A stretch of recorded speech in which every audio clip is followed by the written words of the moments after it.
नमस्कार। आज हम एकादश की कक्षा में लारेंज वक्र से दो राशियों की तुलना समझने का प्रयास करेंगे। जैसे देखें, यहाँ पे हमने पुस्तक से उदाहरण नंबर 30 का एक प्रश्न लिया, लारेंज वक्र, और इस लारेंज वक्र के माध्यम से दो राशियों की तुलना करें। जैसे ये देखिए प्रश्न कि 50 से 70 रुपए की मजदूरी प्राप्त, 70 से 90 रुपए मजदूरी, 90 से 110, 110 से 130, 130 से 150 ये मजदूरी है। और दूसरा दो प्रकार के मजदूरों की संख्या है, एक ए क्षेत्र में मजदूरों की संख्या, एक बी कंपनी में मजदूरों की संख्या। ठीक, ये बी कंपनी की मजदूरों की संख्या है और ये ए कंपनी की मजदूरों की संख्या।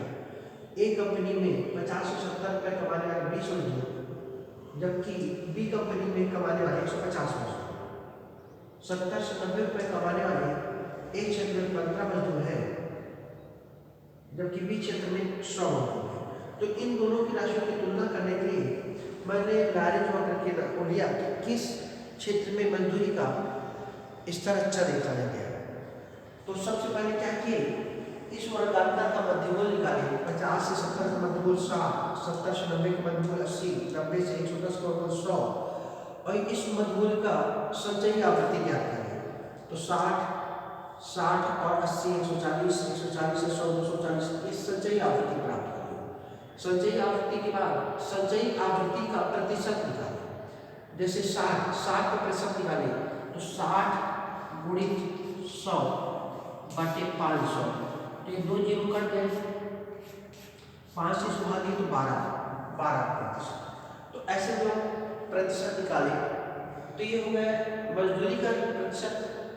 उसी प्रकार एक क्षेत्र में मजदूरों की संख्या का भी हम पहले क्या निकाले, संचयी आवृत्ति निकाले, और संचयी आवृत्ति प्राप्त करने के बाद एक क्षेत्र के मजदूरों की संख्या का प्रतिशत निकाले।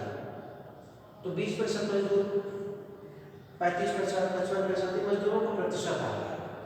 उसके बाद बी क्षेत्र में मजदूरों की संख्या को हम लोग संचयी आवृत्ति क्या की, बी क्षेत्र में मजदूरों की संख्या, तो बी क्षेत्र में मजदूरों का संचयी आवृत्ति निकाले 150, दोनों जोड़े तो 250, तीसरा को जोड़े 340, चौथा को जोड़े 450, 50 जोड़े 500, और फिर इसका भी प्रतिशत निकाले। तो यहाँ पे 3 प्रतिशत है, एक मजदूरी प्रतिशत, एक क्षेत्र के मजदूरों की संख्या प्रतिशत, बी क्षेत्र के मजदूरों की संख्या प्रतिशत। उसके बाद पहले हम लोग दो क्षेत्रों का निकालेंगे। मतलब यहाँ पे क्या किए, मजदूरी प्रतिशत को हमने y अक्ष पर मजदूरी प्रतिशत ले लिया और x अक्ष पर मजदूरों की संख्या का प्रतिशत ले लिया। ठीक, अंतर क्या किए, इसको हम शून्य केंद्र बिंदु से शून्य 10, 20, 30, 40, 50, 60, 70 ऐसे लेते गए।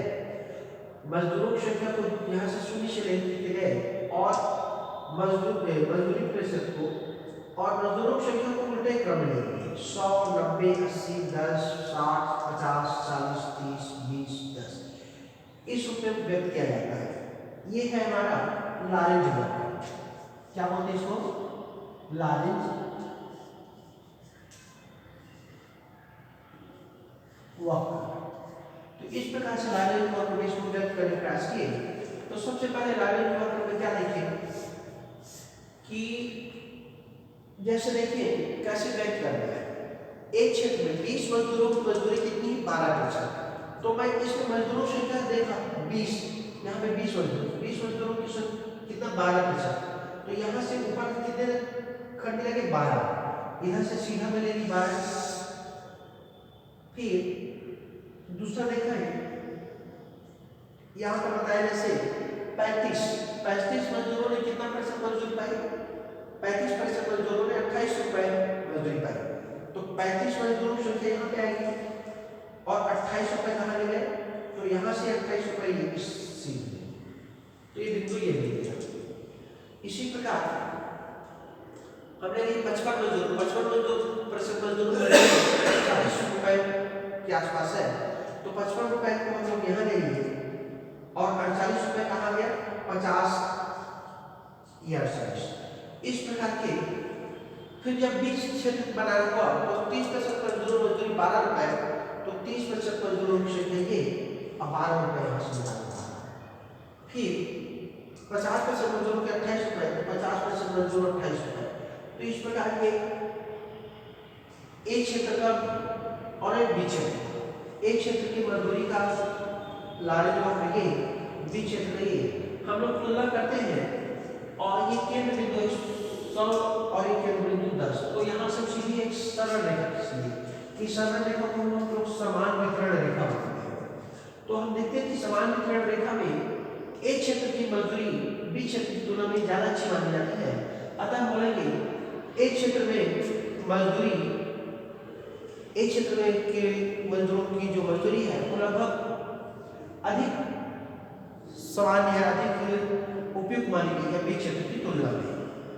इस प्रकार यह अध्याय 11 केंद्रीय प्रवृत्ति की माप समाप्त होता है।